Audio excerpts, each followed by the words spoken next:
In today's free video lesson, we're going to watch Max Kaiser discuss Bitcoin versus gold in real-world scenarios. So I don't want to limit you about what's going on with Bitcoin. We are a trusted resource for Bitcoin information, but there are also other excellent experts out there and other venues where you can get information about Bitcoin. And I was actually watching Max on a YouTube subscription, and I was watching him on RT, and he was talking about Bitcoin and gold in real world scenarios. And I took this 4-minute clip out of the video because this really encapsulates my how I see Bitcoin versus gold. I don't have a problem with people buying gold. I have a problem with people buying gold saying it's better than Bitcoin or it's more valuable than Bitcoin.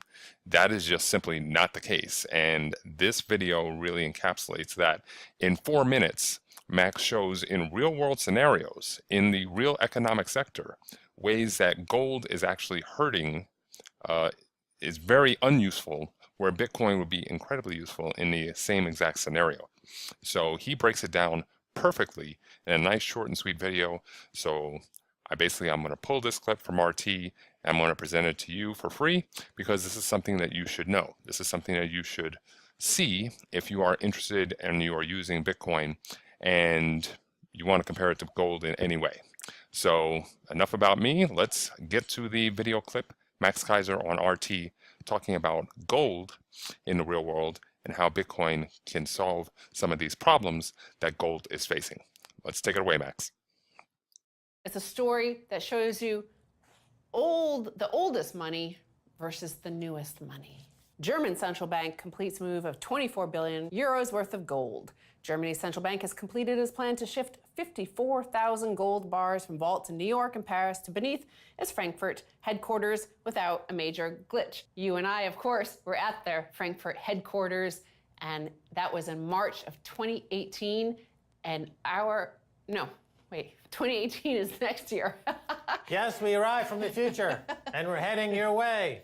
Hide the children and buy more crypto. March of 2008, the beginning of the financial crisis. That weekend that Bear Stearns collapsed, JP Morgan took it over. We were there at the Bundesbank in Frankfurt. The Federal Reserve Bank of America had cut interest rates by 75 basis points on the Sunday night. I think it was March 18th. And we arrived the next morning to interview the head of the gold department at the Bundesbank on another project. And lo and behold, everything was shut down. We weren't allowed to interview them, but you did get from them that, in fact, their gold was being held in New York. Apparently, no German citizens knew that, and thus began this process of the Bundesbank repatriating their gold from America. That's right. We caused a firestorm of controversy in Germany when we got somebody inside the Bundesbank to admit, apparently for the first time, that most of Germany's gold was held, in fact, overseas, in the U.S. and in France. And they have now repatriated more than 300 tons of gold back to Germany. The cost of doing this, I understand, was something on the order of 13 million euros. It was a huge bill to move it. In the crypto space, of course, you could have moved 300 million, a billion, 10 billion from New York to Frankfurt instantaneously at a cost of,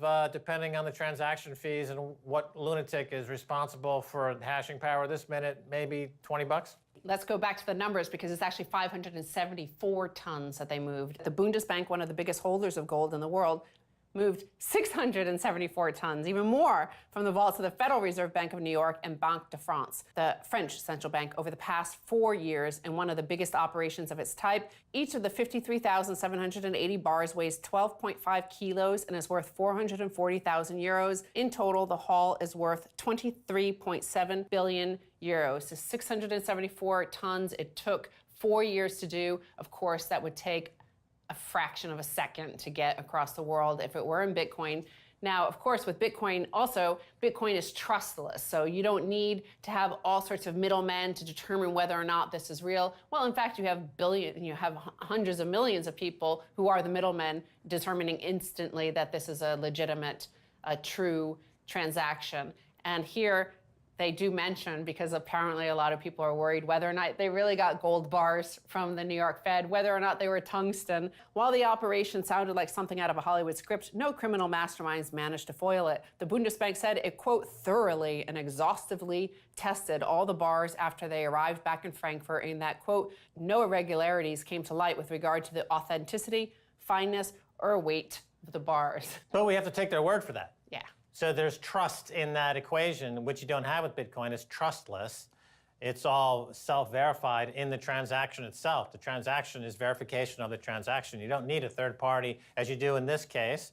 And this is one of the drawbacks of gold, is that it's less fungible than the folks in the gold bull argument argue, because it could very well be something other than gold. You need a third party to verify the gold, which adds cost, which adds time, which adds problems. And we don't have this problem with Bitcoin.